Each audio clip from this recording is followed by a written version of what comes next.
Hi, everybody. This is Marlene with Eerie News, and today is February 18th, 2025, Tuesday, February 18th, 2025. And our first story is out of Stranger Than Fiction Stories, and it's titled The Spirit. Well, it's supposed to be the Spirit. Yeah, hold on. Here we go. The Spirit of Screamin Jenny. Right. Early in the 19th century, the railroad was the only way to travel throughout the United States and where goods were shipped to different destination points. Many times the depots were on the outskirts of town, which became the seedier area known as the Tenderloin. Saloons and brothels were close by, and the poor often lived in the area since it was the only place they could afford. Such was the story of a poor woman who lived in a shanty in Harper's Ferry in West Virginia.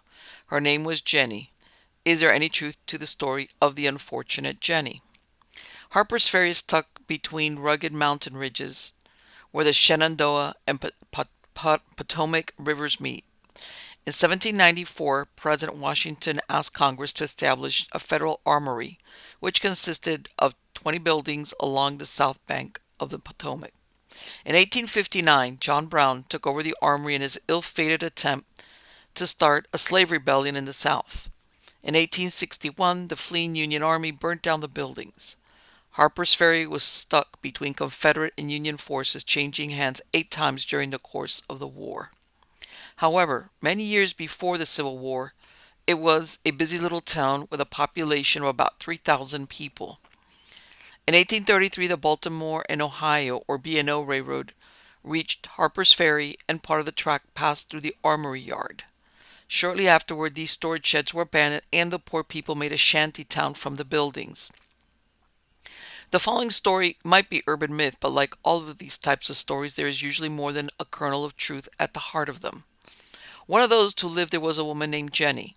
She is sometimes described as an older woman, other times she is younger, a Civil War widow who had no way to sustain herself economically. She had no family and barely scraped by.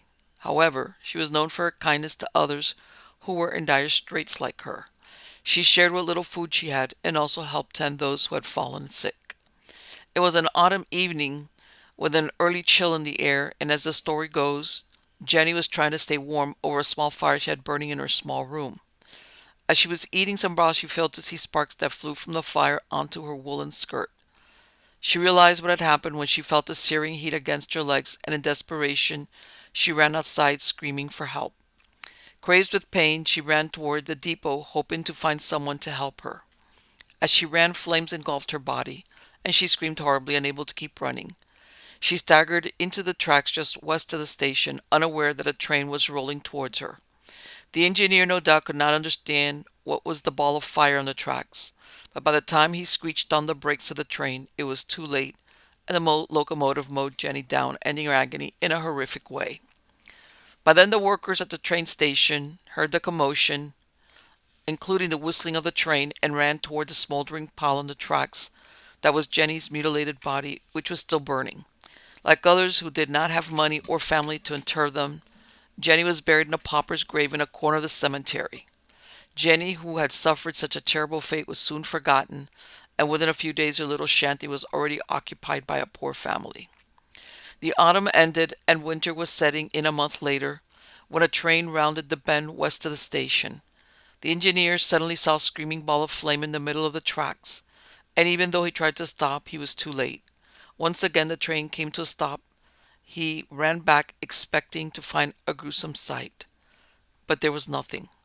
Back at the station, he told everyone there his queer story, and it was the station master that realized that he was describing a reenactment of Jenny's horrible death.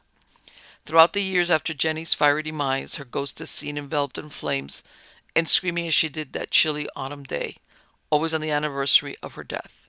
More than one train engineer has been witness to her wailing phantom and the piercing screams which sound just as loud as the day she ran toward the Harper's Ferry train station, seeking help. So it makes you wonder, if you listen historically, when you do research, you realize a lot of accidents used to happen around train depots, train stations, train depots where the stations were pulling in and out. A lot of times they were usually like what they call the brakemen, people that were working for the railroads. A lot of times they had pretty horrific accidents. But every once in a while you would hear about passengers. Sometimes you would see people trying to commit suicide, but other times people just tripped, weird stuff. But yes, so it makes me think that perhaps there is some truth to maybe this story of a lady that caught fire, her skirts catch fire, and she runs, of course. And of course, what happens is when she's running, the breeze fans the flames to make them worse. That sounds like a plausible story that it could have been true. Now the part is she it's repeated on every anniversary. Is that then it did it morph into some type of uh, urban myth, or did it happen a couple of times and it stops? I don't know. I don't know if it's been seen recently or not, because as you could tell, this dates back at least what 150 years ago or more. So, but that's a good ghost story anyway. All right, let's keep going with the ghost stories, but this one is a little bit different. All right, this is titled out of Stranger Than Fiction Stories, The Strangest Ghost. Roswell is famous in ufology for the alien spaceship crash that occurred in July 1947. While the mystery of what really occurred that summer day in Roswell has consumed all the attention, there are other mysteries that have gone under the radar. What could be more mysterious than an extraterrestrial, you may ask? How about its ghost? Let's have a hot tub time moment and return to 1947.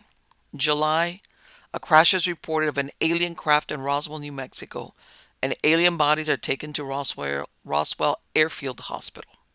It was rumored that one of the ETs was still alive at the crash site and then died at the hospital.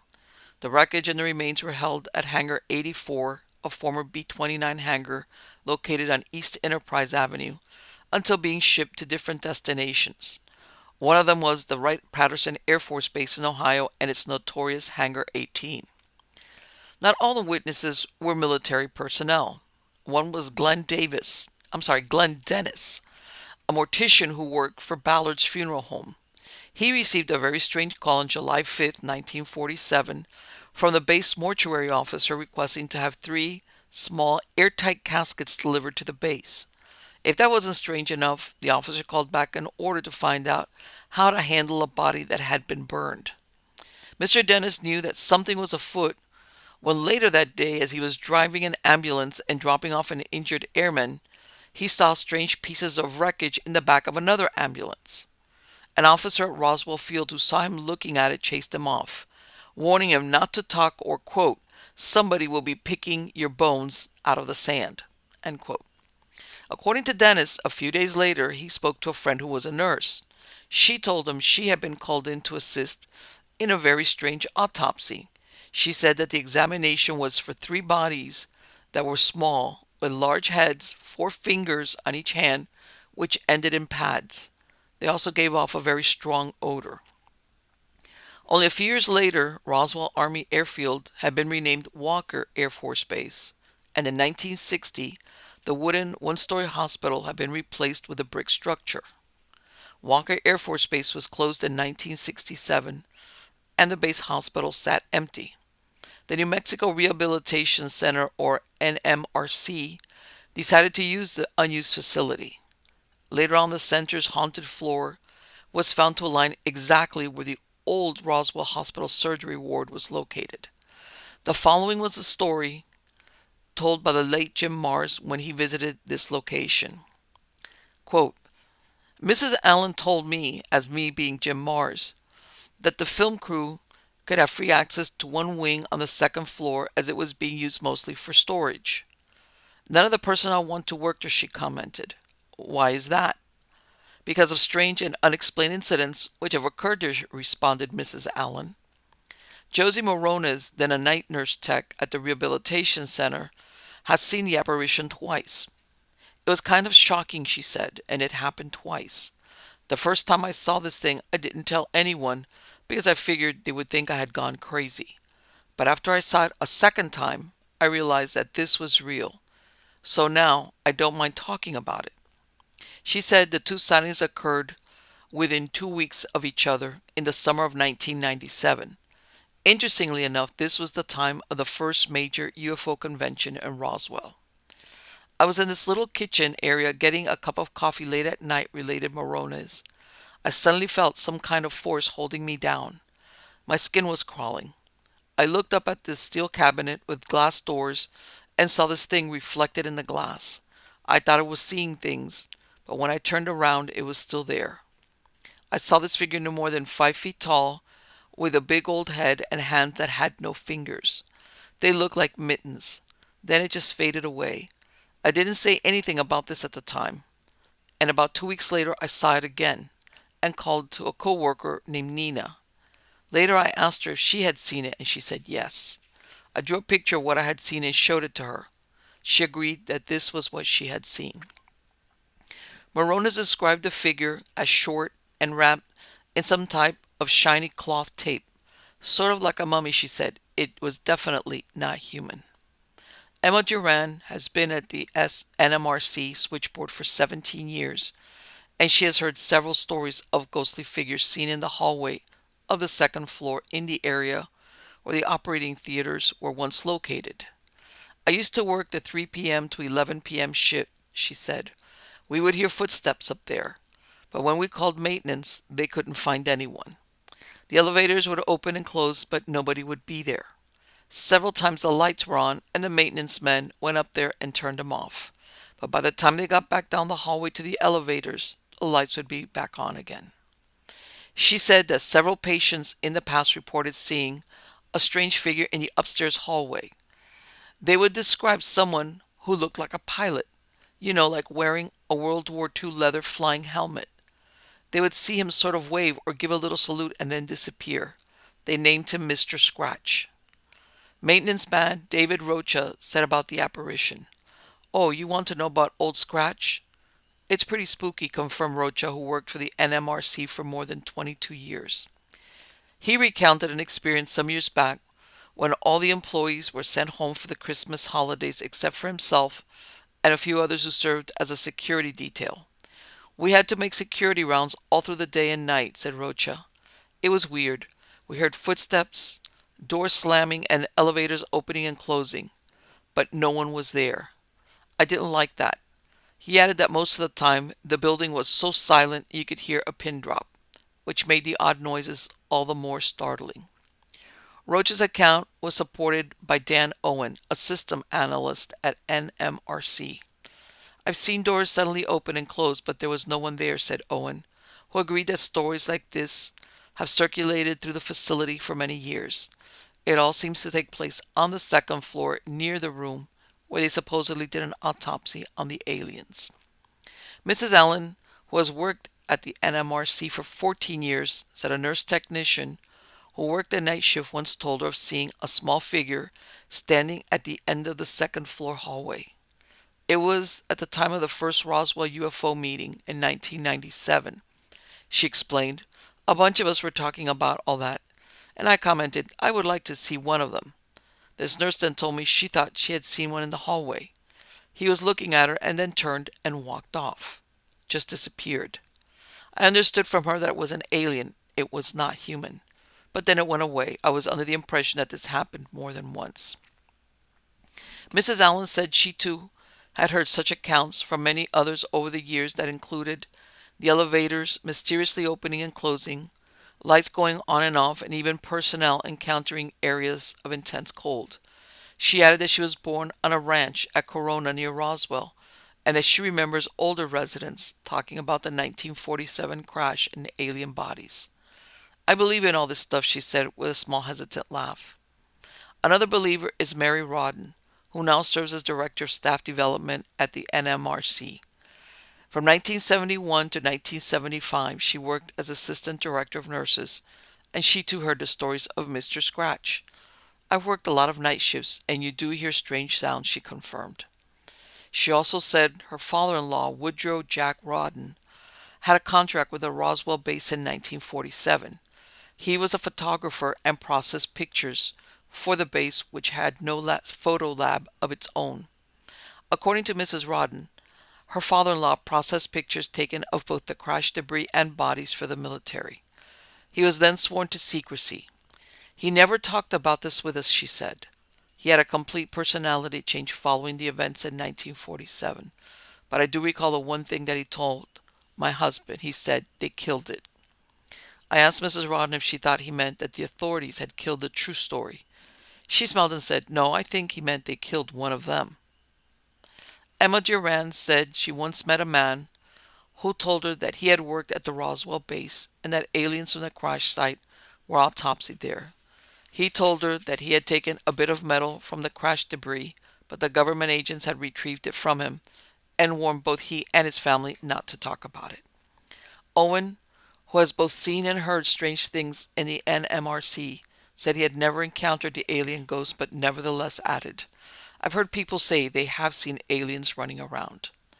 It appeared that the NMRC employees declined to speak about these matters openly out of concern for the current patients and fear of ridicule. Cold spots, elevators and doors that mysteriously open and close by themselves, and diminutive ghostly apparitions that appear in the hallway where once stood the Roswell Army Airfield Hospital. Overheated imaginations or an alien ghost, you decide. End quote. Many believe that authorities vigorously denied what happened in Roswell in 1947 because only a few years before, on Halloween night of 1938, the Mercury Theater's radio broadcast of the War of the Worlds had panicked Americans across the country. What would Americans do if the story was true this time? More than 70 years have passed. Will America ever know the truth of what happened that summer night out in the New Mexican desert? Good question. What do you think? Do you think they'll ever fess up? I mean, fess up for real. Not say, "We're telling you the truth," and it's another lie. It's like, really say the truth. Guess we'll eventually find out. Okay, this other story is out of Mysterious Universe, and it's titled The Garabandal Prophecies and Their Connection to the End of the Kali Yuga. Till a few weeks back, I had never heard of Garabandal, but then I received an unexpected email from a person who wrote, quote, "Came across your page when listening to the Mysterious Universe YouTube channel interview. Found it very interesting. The dates you state of the ending of the Kali Yuga in 2025 and the transition period between 2025 to 2040 and the destruction being fired from the sky is exactly what the seers of Garabandal state as well. I used to be 80% sure Garabandal would happen. Now, with reading your narrative of the Kali Yuga cycle, I am now 99% convinced." Needless to say, end quote.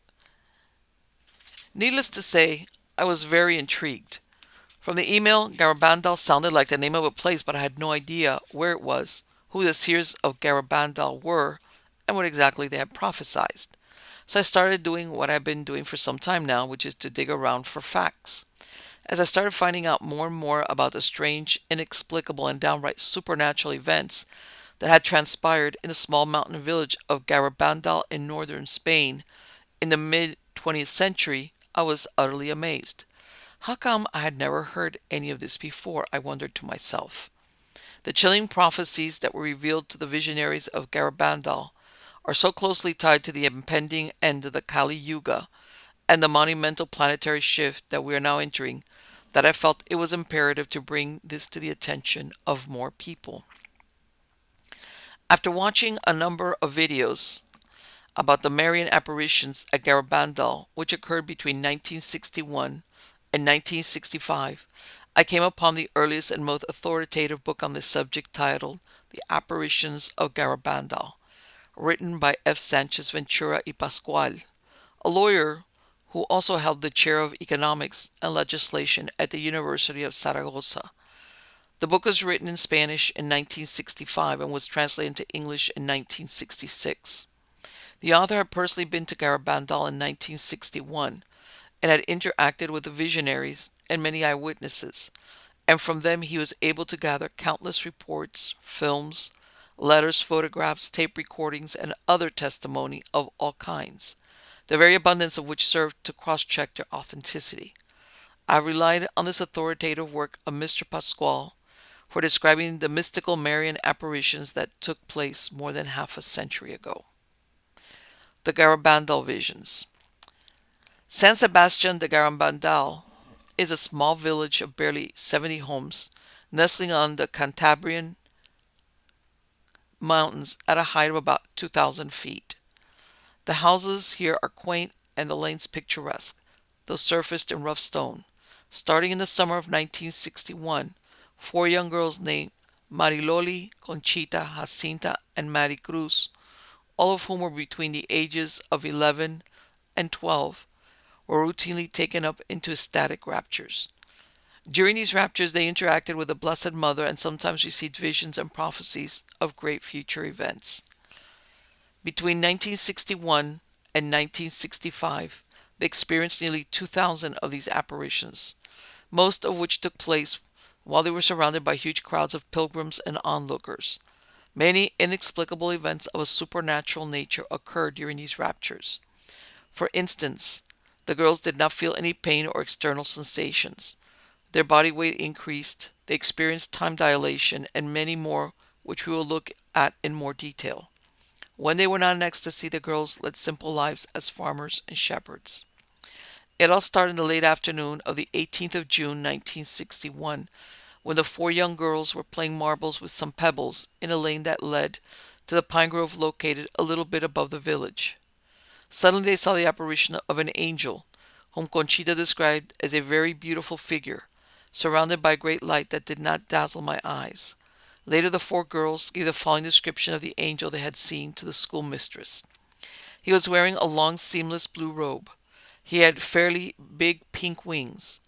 He looked about 9 years old, but although he was a child to look at, he gave the impression of being very strong. Later that day, while going to bed, all four girls at the same time heard a voice that said, "Do not worry, you will see me again." I see. Since then, the angel appeared to the four girls on a number of separate occasions. All the sightings took place in the same location, in the late afternoon or evening, after the girls had said their rosary and were in the company of the villagers and the parish priest. This is what happened on the afternoon of June 21st, as Mr. Pasquale writes. So it happened that several villagers were there to say the rosary that afternoon of June 21st. Then, as they ended the decade, all at once the extraordinary thing happened. As one, the four girls seemed suddenly to be frozen to the spot. Kneeling there, they wore a sweet expression on their pale faces, which seemed to reflect a strange light. All four were looking in the same direction, absorbed. Their heads were thrown back at a surprising angle. Their unblinking eyes were staring up at the heavens. One smiled, another posed the question that the parish priest had instructed them to ask. "Who are you? Why have you come?" But the angel did not answer. When the girls went into the visionary state, it was as if they were deep in a divine slumber. They were unaware of anything that occurred about them. They entered in a field of vision placed above the natural plane, a state that isolated them from the things of this world. When they were in ecstasy, they could see each other, but if one of them lost her state of ecstasy, she disappeared from the field of vision of the others, as though the rapture were a stage and one of the visionaries had gone off into the wings. And every time the four girls came out of the vision, they were quite normal and smiling. As the news of the apparitions spread, people began to arrive from distant villages, including doctors, priests, and people from all walks of life. On the scene of the apparitions, which was a specific place on the sunken lane that led to the pine grove, a small stone enclosure or cuadro had been erected to protect the children from the avalanche of eager spectators. The angel never spoke during the first few visions, but finally on July 1st he told the girls that the next day, Sunday, the Blessed Mother would come, and she would appear under the name of Our Lady of Mount Carmel. Needless to say, on Sunday, July 2nd, the streets of Garabandal were packed with strangers. Just before 6 o'clock, the girls set off for the cuadro, the stone enclosure on the sunken lane, and no sooner had they reached the spot that they found themselves in the presence of the Blessed Mother, accompanied by two angels. One was a stranger, the other was Saint Michael. As per Conchita, the angels were very alike, as if they were twins. On the Blessed Mother's right, they could see a square of red fire, framing a triangle with an eye and some writing in an odd Oriental script. Later, the girls gave the following description of the Blessed Mother. She comes wearing a white robe, a blue mantle, and a crown of golden stars. Her hands are outstretched with a brown scapular, except when she has the infant Jesus in her arms. Her dark chestnut hair is long and parted in the middle. Her face is rather long, with a very dainty nose. Her mouth is very pretty, with slightly full lips. She looks about 17 and is tallish. All four girls stress the unmistakable sound of her voice. There's no other voice like hers. Let us pause here for a while and reflect on the archetypal symbols associated with the vision of the Blessed Mother. Why did she appear with the infant Jesus in her arms? Some have wondered, does Jesus have the body of a child in heaven? They muse sarcastically. The answer lies in the fact that this is the archetypal form in which the planetary mother has been venerated over eons by our ancestors as a divine mother and protector of the Savior God of humanity. In ancient Egypt, this was the form in which the mother goddess Isis was represented, nursing the infant Horus, who would later become the leader of the sky gods and an indefatigable force against evil. It is Horus who is addressed as the Bennu bird, or phoenix, who will return as the herald of a new age. In India, the mother goddess Parvati is shown nursing her heroic son Kartikeya, also popularly known as Sanat Kumara, who is the lord of the world and the leader of the celestial army, and will return as the avatar at the end of this age. A similar image from India shows Devaki nursing the infant Krishna, who will appear at the end of this Yuga to deliver people from evil. Similar archetypes exist in many other cultures, such as the goddess Tyche holding the infant Plutus. In Greek art, the goddess Karitaimo of Japan holding an infant in her left hand, and so on.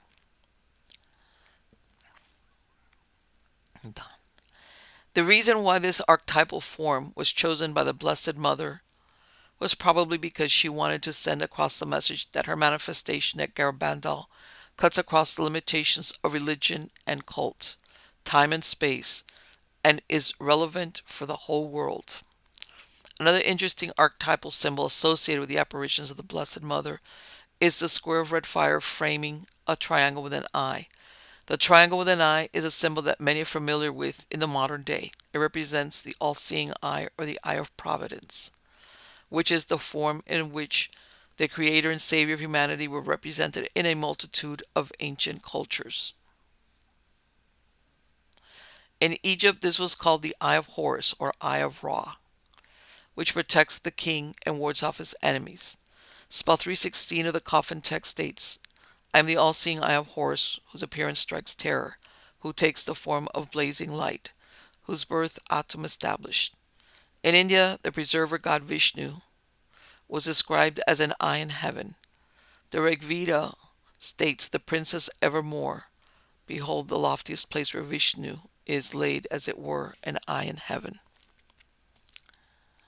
The symbol was popular amongst the Gnostics of Europe and found its way into Renaissance art, where it became a symbol of the Trinity and subsequently came to be used by the Freemasons, who regard it as a symbol of the Supreme Being, the grand architect of the universe.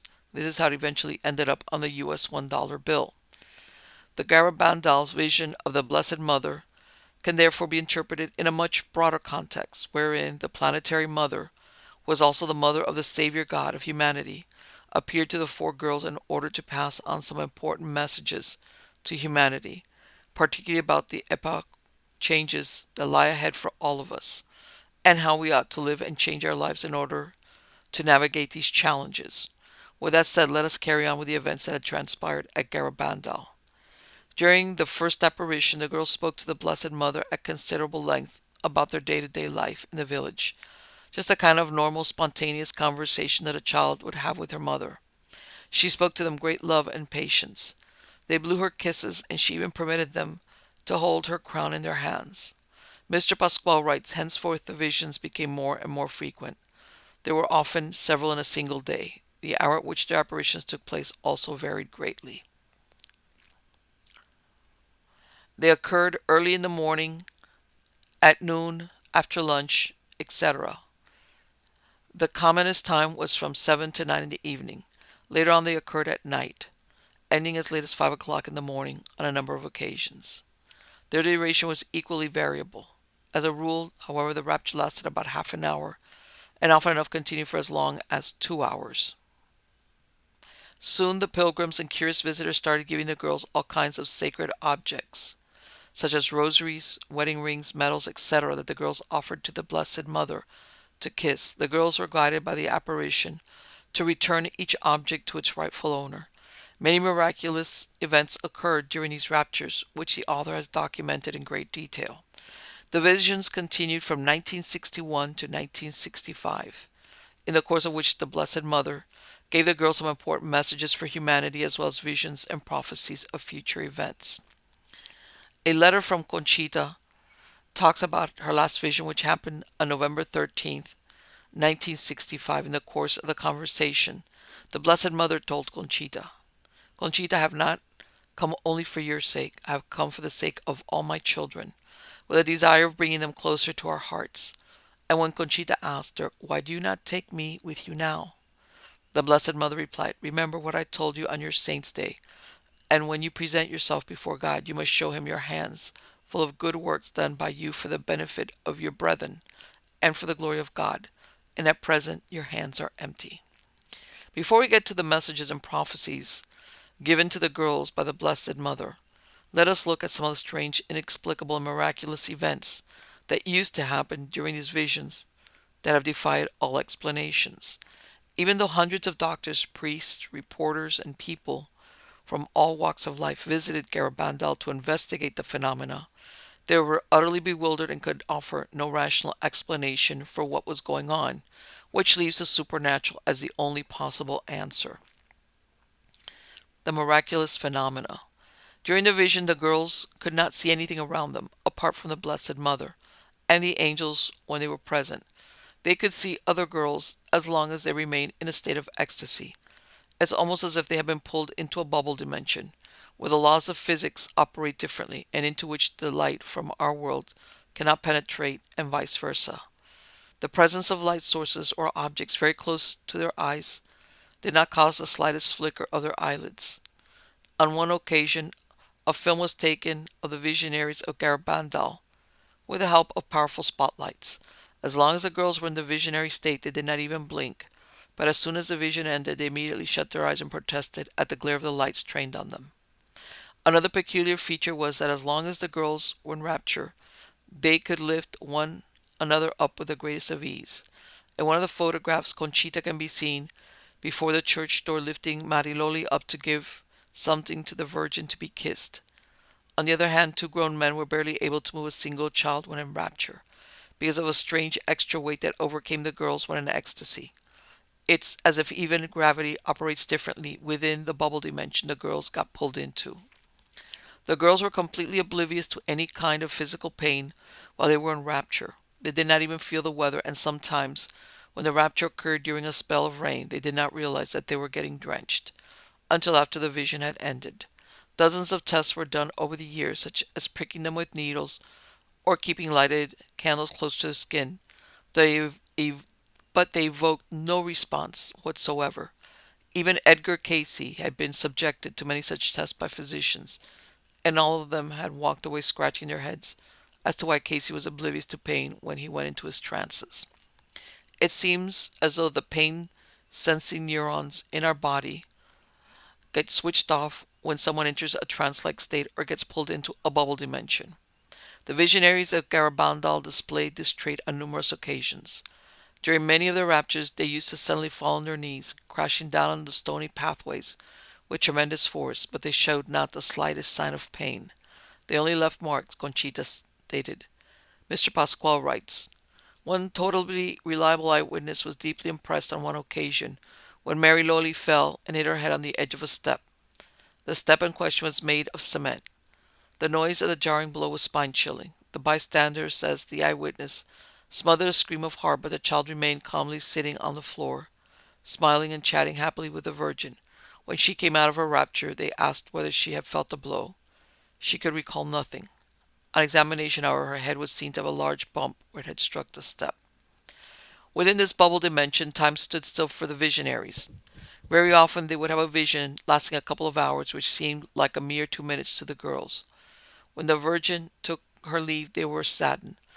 "Don't go yet a while, you have only been here a second," they often pleaded. Moreover, the visions did not induce any kind of physical tiredness in the girls. They did not require the sleep that they lost during the vision. Once, Mary Lolly remained in ecstasy from 9 p.m. to 5 a.m., with one or two brief intervals. She went to bed at 6 o'clock in the morning and rose for Mass at 9, without showing the slightest signs of weariness later in the day. After a few days of the initial vision of the Blessed Mother, the girls began their ecstatic walks. They walked at whirlwind speed, without looking to see the way, and the villagers had to run to keep pace with them. They walked forward and backwards, and quite incredibly many times they descended along the uneven stony path that led to the pines by walking backwards at breakneck speed. The Catalonian author Mercedes Sally Sachs, who had visited Garabandal, wrote, "When Mary Lolly at last started down the mountainside, I saw her running backwards, her gaze piercing the gloom overhead, avoiding obstacles and potholes as if she had eyes in the back of her head." It seems that even the locomotive abilities of the girls were being controlled by the apparition as long as they were in the bubble dimension. Mercedes Sally Sachs even saw Conchita levitate above the ground, which suggests an external control over the movement of the girls. She wrote, "After kneeling down, she arched over backwards until she was reclining on the floor. All at once, it was as if she was lifted upwards. People round her claimed that not a single part of her was touching the floor, but I cannot testify to this case of levitation because, from where I stood, I could not be certain." During the visions, the girls used to carry dozens of rosaries, wedding rings, and other sacred objects given by the onlookers, which they gave to the Blessed Mother to kiss. There are many photographs where the children are seen with thick ropes of rosaries around their necks and their fingers covered in wedding rings. They had no idea to whom these objects belonged, but were guided by the apparition to return each object to the rightful owner. The visionaries put the rosary or chain around the neck of the owner without taking their eyes off the apparition. They unerringly placed rings on the correct finger. When a pious object was lost or misplaced during the walks, the girls managed to retrieve it by asking the Blessed Mother for directions. An article published in the Pensamiento Alaves newspaper on April 27, 1962, describes in vivid and moving detail the experience of Dr. Jose de la Vega at Garabandal. A few hours later, I found myself watching the second apparition at close quarters. It was before dawn on Holy Saturday. The rain was pouring down, and the whole village looked like a rock-strewn mud pie. Armed with torches, we followed one of the visionaries at a great pace as she went round the village streets in ecstasy. Clasped between her hands was a crucifix. Her head was thrown back, her smiling eyes staring up at the heavens. From time to time, she would drop to her knees, pray, and kiss the cross. Half the locals and all the strangers, even visiting children, followed her open mouth in wonder. In the little visionary's wake, we plunged down practically every lane and alley in the hamlet. We visited the church porch, the cemetery, and the mountainside, where the Virgin Mary had appeared for the first time. The unevenness of the ground underfoot, the darkness, and my city dwellers' innate clumsiness caused me to trip up on every stone that lay in my path. Bit by bit, I was left behind. I could go no further and decided to wait the return of the others. My wife could not bear to stop, despite the fact that she was already panting for breath. On she went, drawing courage from my own incredulity. All of a sudden, before she reached the brow, the ecstatic child halted in her tracks and started to run downhill backwards, scarcely brushing the steep stony ground in her passage, her smiling gaze never leaving the night sky. Reaching the spot where I was waiting, she stopped. With a resounding thud, she fell to her bare knees on the sharp stones, as though they were a feather cushion. Then she raised her crucifix heavenwards, paused, and proffered it to me to kiss. Around her neck were hanging medals and rosaries belonging to nearly all those present. Her fingers sought a peculiar chain, while she whispered rather than talked to her invisible apparition. "Tell me which one it is. Is this it?" She held the medal up for the Virgin in her vision to her, to kiss. "Now tell me who it is." We all heard her murmur huskily. Without a moment's hesitation, she turned to my wife, opened the gold catch of the chain, and fastened it around her neck. My wife fell to her knees, moved to tears like myself, and others who saw that strange scene. The child made her kiss the metal blessed by the Virgin Mary's lips, and helped her to her feet with an angelic smile that we shall never forget. The mode of communication between the apparition and the girls appears to have been entirely telepathic. When it was time for next to see, the girls received telepathic summons, which they heard within their heads and not through the ears. When all of them were called together, all four rushed out of the house at the same time, even though they did not possess any watch. An investigator of events at Garabandal noted down Jacinta's impressions. When the Virgin calls you, does she say Jacinta? The first time she explained, she just says Jacinta. The second, Jacinta, come. And the third time, Jacinta, hurry, hurry, hurry. But all is inside me and without actual words. Sometimes, when the raptures were interrupted, the children kept up their telepathic contact with the apparition, which they called locution. Conchita said, they're like a voice of joy, a voice of happiness, a voice of peace. These locutions have done me a lot of good, because it's as though the Blessed Virgin were inside me. I prefer the locutions to the apparitions, because in the locutions I have her inside me. It is quite likely that during the visions the girls were also communicating telepathically with the Blessed Mother, since they were hearing whispering in earnest voices. Since the girls were accustomed to speech, they may have continued to move their lips and tongues, although they might not have been necessary. This is just a brief overview of some of the extraordinary and miraculous events that used to occur routinely in Garabandal between the years 1961 and 1965. The entire phenomenon has been seen, documented, photographed, filmed, recorded, and scrutinized by so many people that there is no doubt about the veracity of what had happened there, as incredulous as it may seem. There are many more interesting details, anecdotes, reports, and miraculous phenomena documented in the book by Mr. Pascual, which should be consulted by anyone curious to know more. Those who visited Garabandal in those days felt a strong sense of peace, love, and friendship, and those who went there with a bit of skepticism in their minds inevitably returned baffled and often entirely transformed. The visions undoubtedly constitute some of the most mind-boggling paranormal events of the 20th century. One might naturally wonder, why don't we hear of Garabandal more often? Why didn't the Catholic Church officially declare it as a supernatural event or miracle and convert Garabandal into a major site of pilgrimage? The reason for that will become apparent once we read the two messages for humanity that the Blessed Mother had asked the girls to deliver, the first one in 1961 and the second one in 1965. The first message was read out by Conchita on October 18, 1961, from a piece of paper signed by all four of them. She read the message from the pine grove where many pilgrims had assembled. This is what the message said. We must make many sacrifices, do much penance. We must visit the Blessed Sacrament frequently, but first we must be good, and unless we do this, a punishment will befall us. The cup is already filling, and unless we change, a very great punishment will befall us. The second and final message of the Blessed Mother was given to Conchita by St. Michael the Archangel in an ecstasy on June 18, 1965. Conchita knew about the vision more than 5 months in advance. Here's what it said. As my message of the 18th of October has not been complied with, and as it has not been made known to the world, I'm telling you this, that this is the last one. Previously the cup was filling, now it is brimming over. Many priests are following the road to perdition, and with them they are taking many more souls. Ever less importance is being given to the Holy Eucharist. We should turn the wrath of God away from us by our own efforts. If you ask His forgiveness with a sincere heart, He will pardon you. I, your mother, through the intercession of St. Michael the Archangel, wish to tell you that you should make amends. You are now being given the last warnings. I love you very much, and I do not want your condemnation. Ask us sincerely, and we shall grant your plea. You must make more sacrifices, reflect on the passion of Jesus.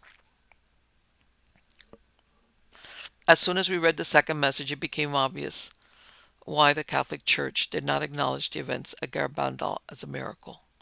The cat was out of the bag. The priests were on the road to perdition and taking souls with them. And how many skeletons have tumbled out of the closet of the church since then?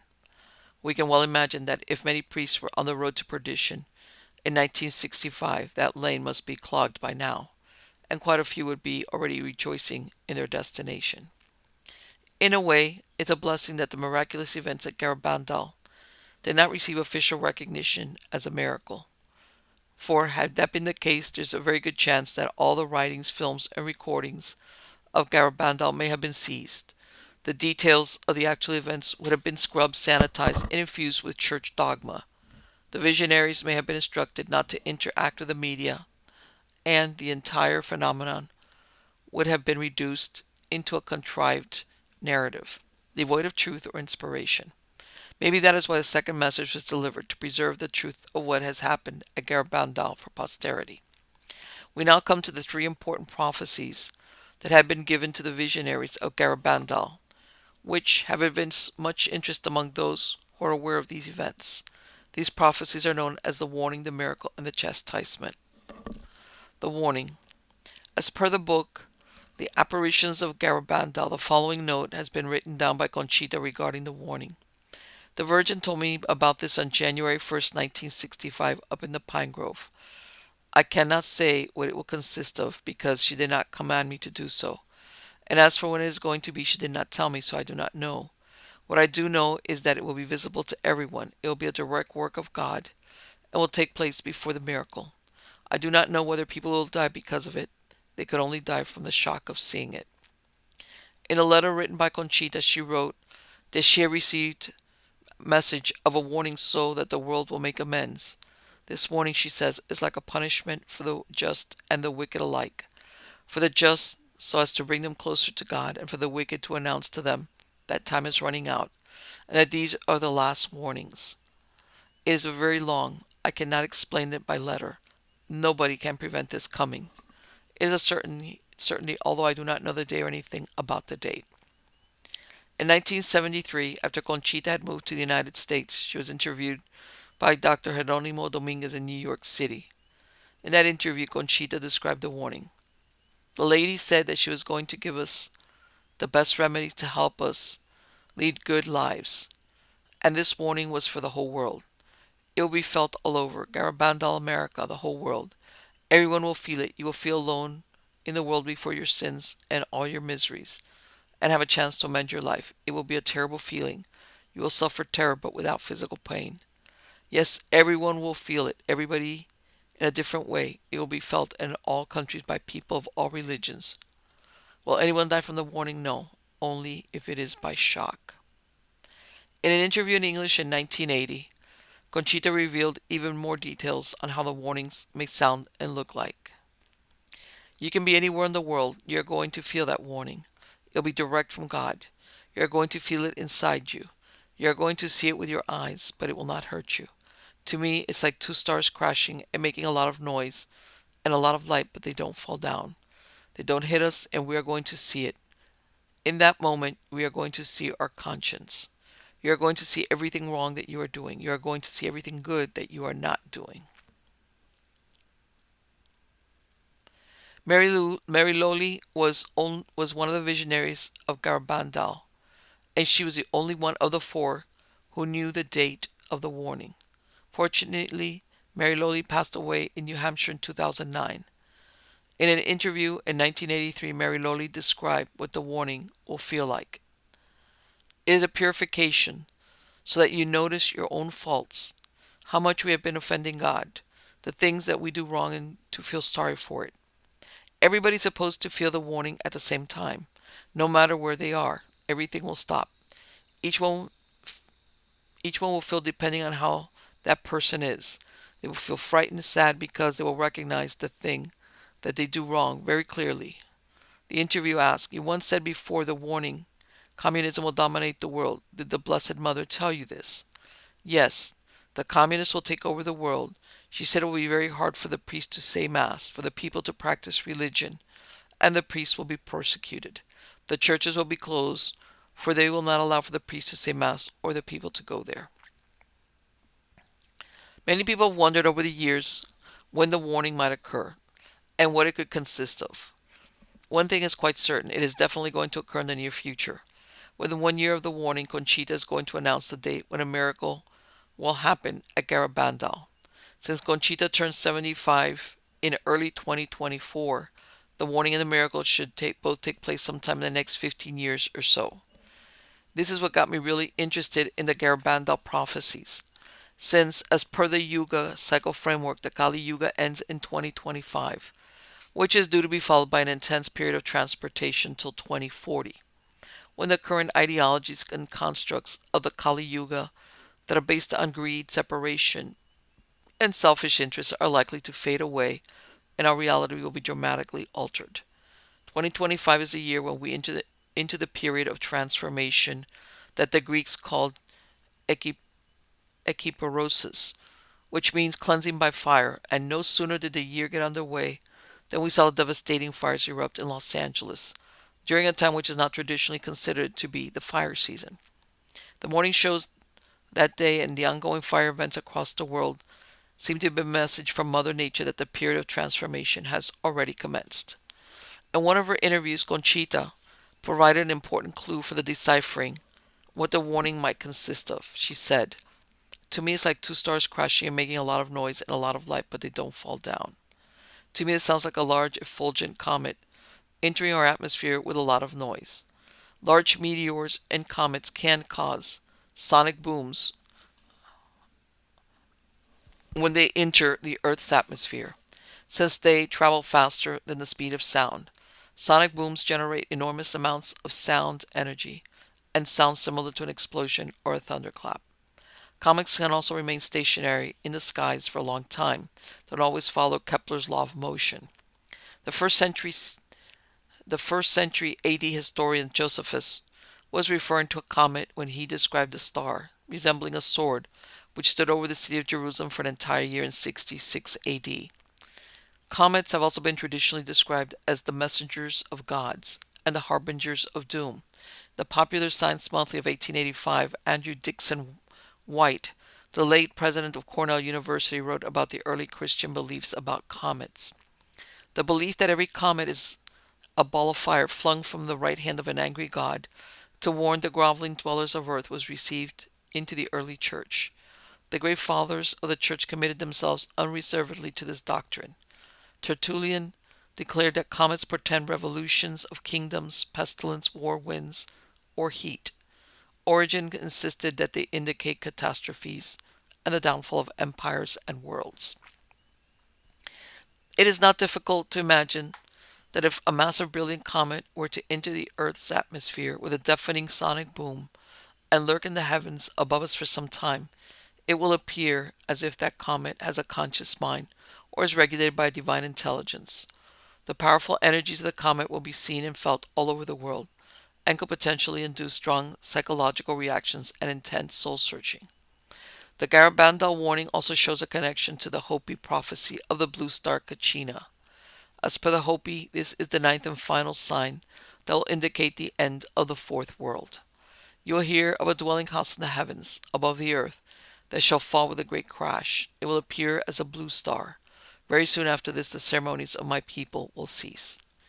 It seems to me very likely that the blue star refers to a comet with a brilliant ion tail, which typically appears bluish due to the presence of carbon monoxide ions. The comet is expected to give off a thundering sonic boom, sounding like a great crash as it enters the Earth's atmosphere. Dr. Robert Ghostwolf, in the book Last Cry, Native American Prophecies and Tales of the End Times, gave more detail of the blue star Kachina. The story of the blue star Kachina is a very old story. Very old. I've been aware of the story of the blue Kachina since I was very young. I was told this story by grandfathers who are now between 80 and 108 years of age. Frank Waters also wrote about Sasquatch, the blue star Kachina, in the Book of the Hopi. The story came from Grandfather Dan, oldest Hopi.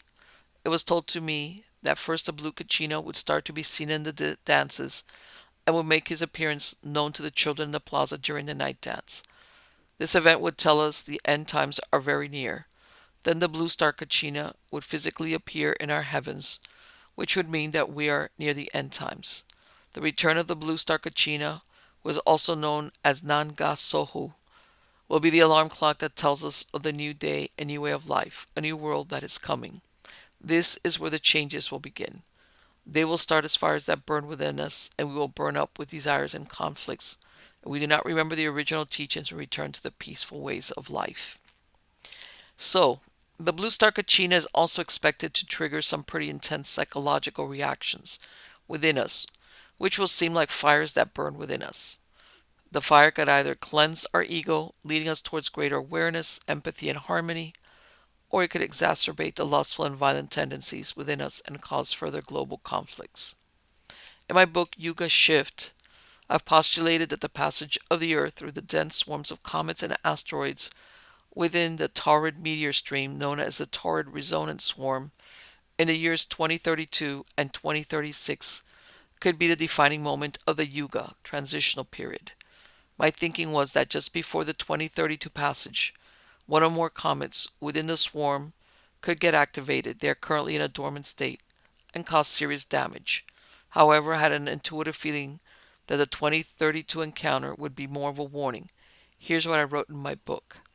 I think that the 2032 passage will fire the warning shots, making us aware of a greater reality and of the ardent need to change our thought patterns and way of life.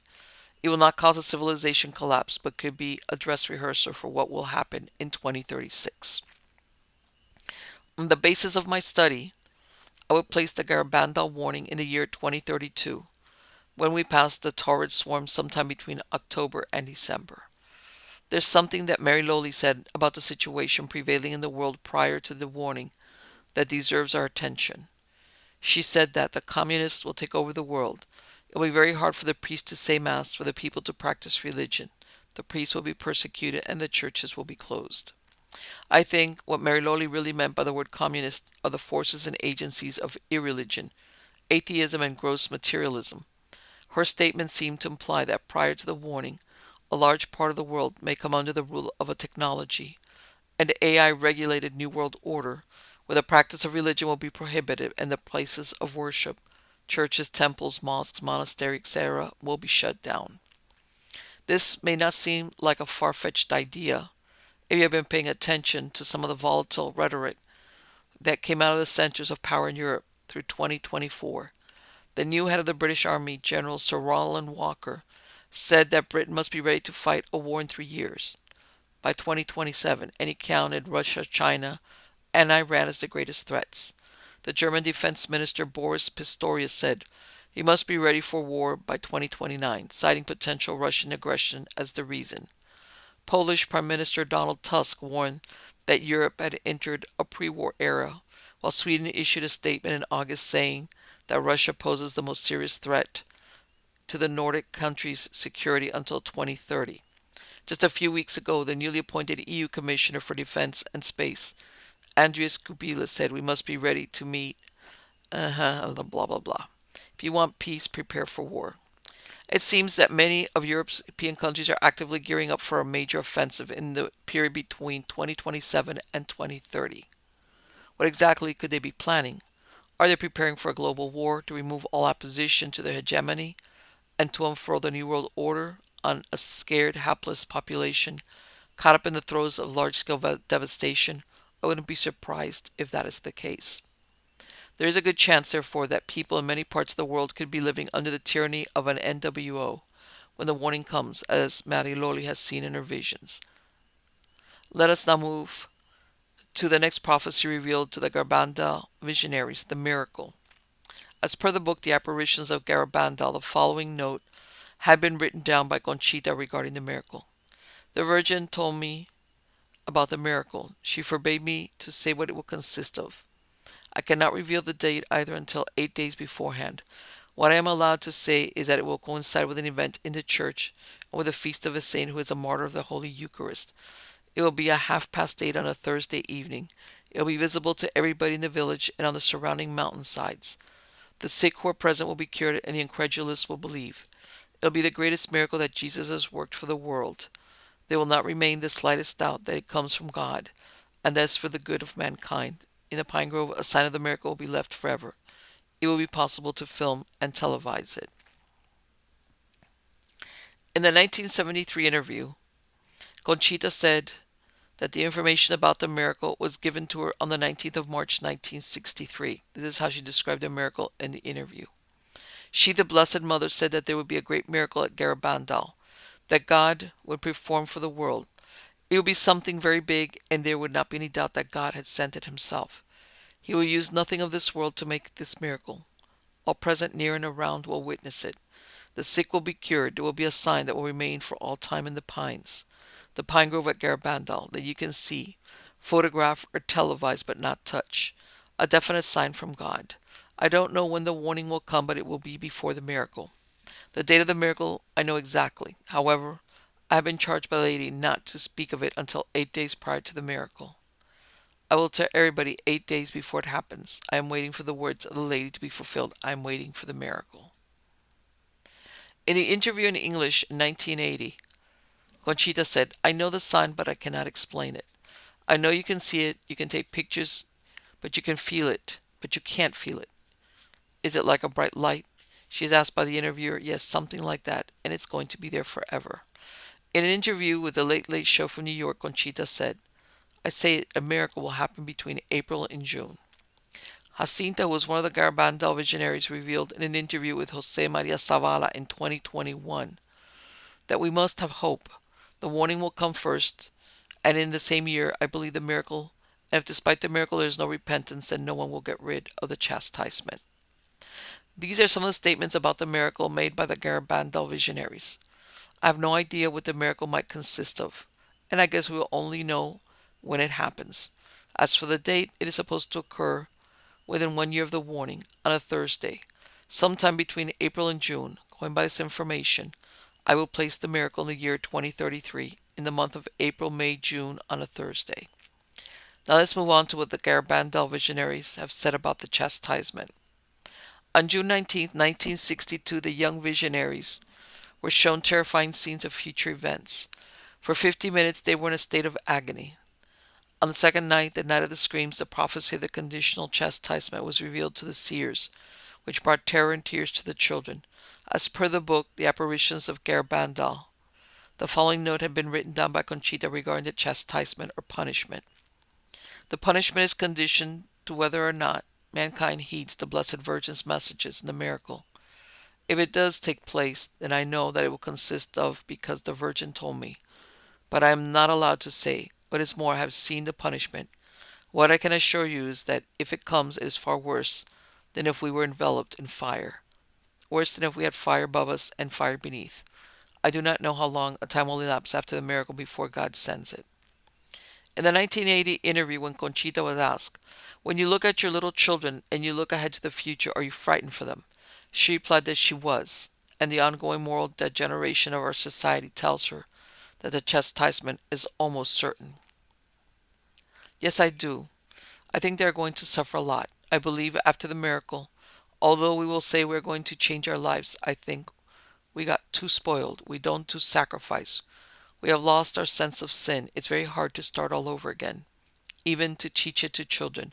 And I see the way they're teaching to children. Now that there is no sin anymore, I believe we are going to get the punishment. And if the punishment is coming, I'm sure it's going to get my children and my children's lives. And that worries me. In Jacinta's interview with Jose Maria Zavala in 2021, which has been published in a book titled The End Times Are Here, the seer Jacinta of Garabandal breaks her silence. Jacinta explained how we must lead our lives in order to face the coming miracle and chastisement. The chastisement, I insist, is contingent on a conversion, and we must have hope and pray a lot for the world to change. Even if it doesn't seem like this is going to occur for the moment, it will be a rebirth for the soul. Many people are terrified of thinking about the chastisements, but I tell them, the best thing is to live from day to day with hope and peace, staying close to God. The rest will follow. The problem is the people continue to live with their backs to Christ, and thus it is impossible to be happy and have hope.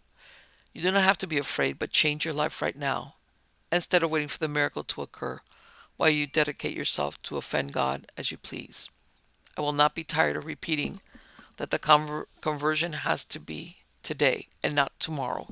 We should ask God for a lot of help because He is the only one who can sustain us and protect us in the face of the adversity that lies ahead. The chastisement, as we learn from Conchita's description, will be caused by fire which will come from above and below, which lines up with what the Yuga cycle framework tells us, that we are now entering a period of transition called ekpyrosis, when the world will be purified and renewed by fire. Nearly 75 years ago, the theosophist Alice Bailey had made a similar prophecy about the times we are living in. She said that three aspects of our reality must be recognized by humanity before the year 2025 if the destruction of mankind is to be averted.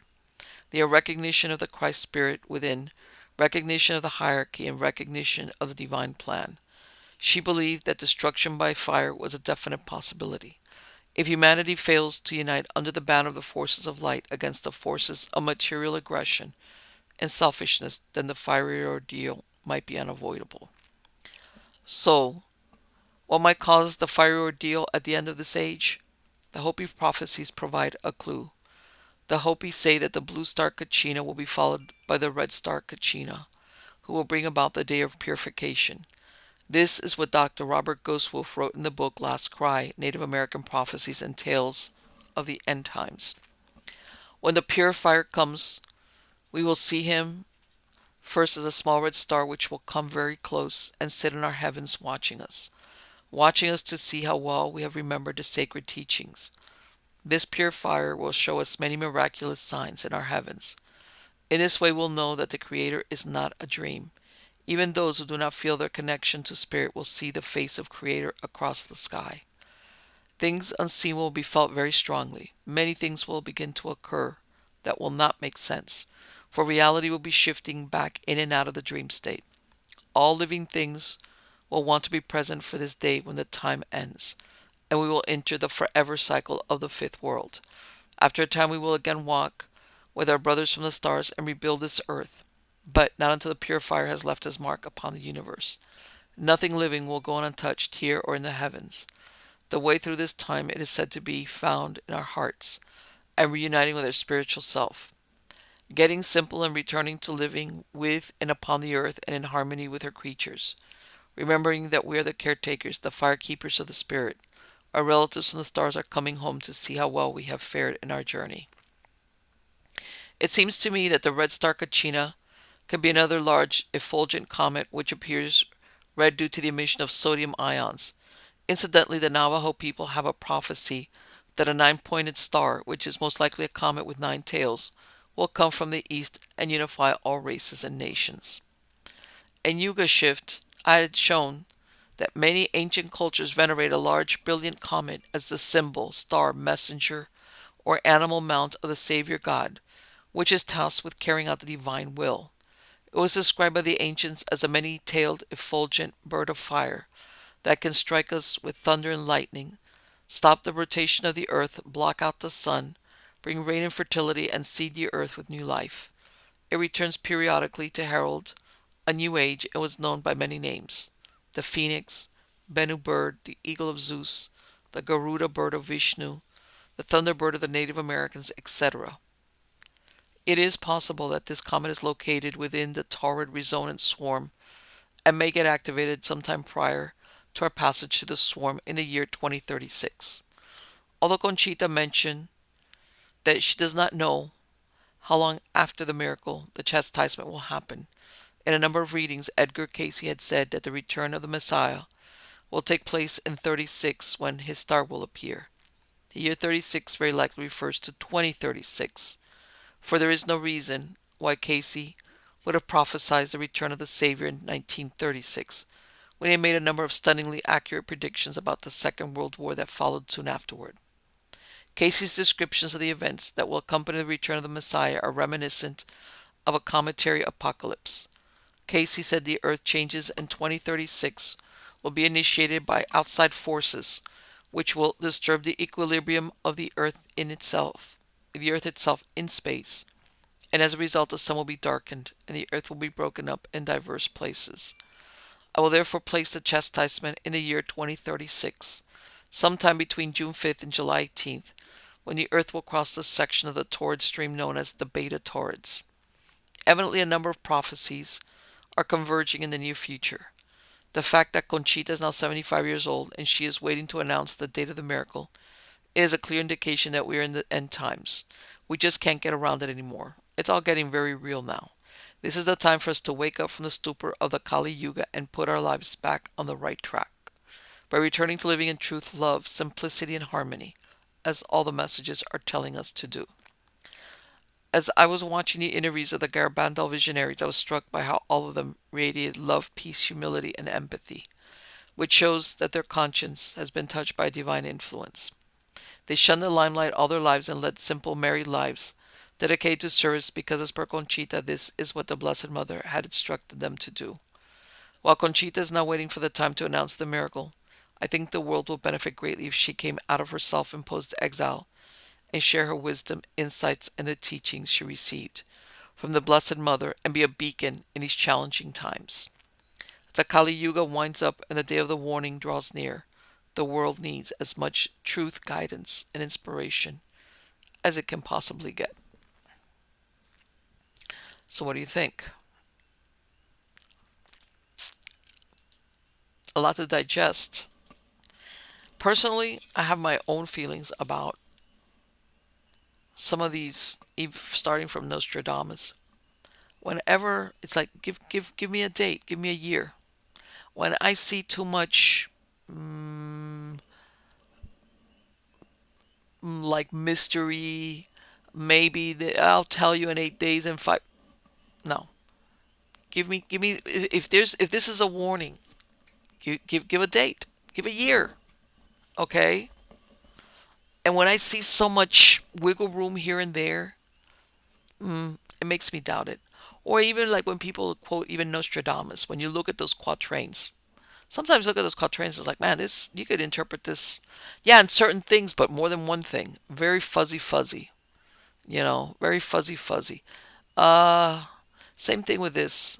I'm not saying what these girls saw back in the 1960s, but when I see, I know it, but I can't say it, and now I'm 75, and it's like, okay, if you were given a warning, okay, what, 60 years ago, you're gonna hold out till now. If this is the message, and again, I'm waiting for a visionary to say, I have good news. Everything will be okay. It will not be the end of the world. We're not all going to destroy each other. We're going to learn how to figure this out. I'm waiting for somebody to make that prediction, please. Okay, everything is always about punishment, chastisement. People are horrible. I know that there's a lot of horrible people, but there's a lot of good people. And I'm waiting for the prediction that says, we will work it out. Everything will be okay. No, that hasn't happened. Everything is always a catastrophe. So, I don't know. I'm the kind of person. Maybe I'm just, I'm not a person that believes that we're perfect or that everything is kumbaya. But I do believe that we have the possibility of a lot of good things. And I don't know. I guess when you make predictions, if you make that good predictions, as in it's not going to be the end of the world, it doesn't get as much attention as if you're going, it's all going to end. The end is near, kind of. No, no. And I could go on and on about that. But anyway, I will be back soon with some more eerie news. Till next time, take care.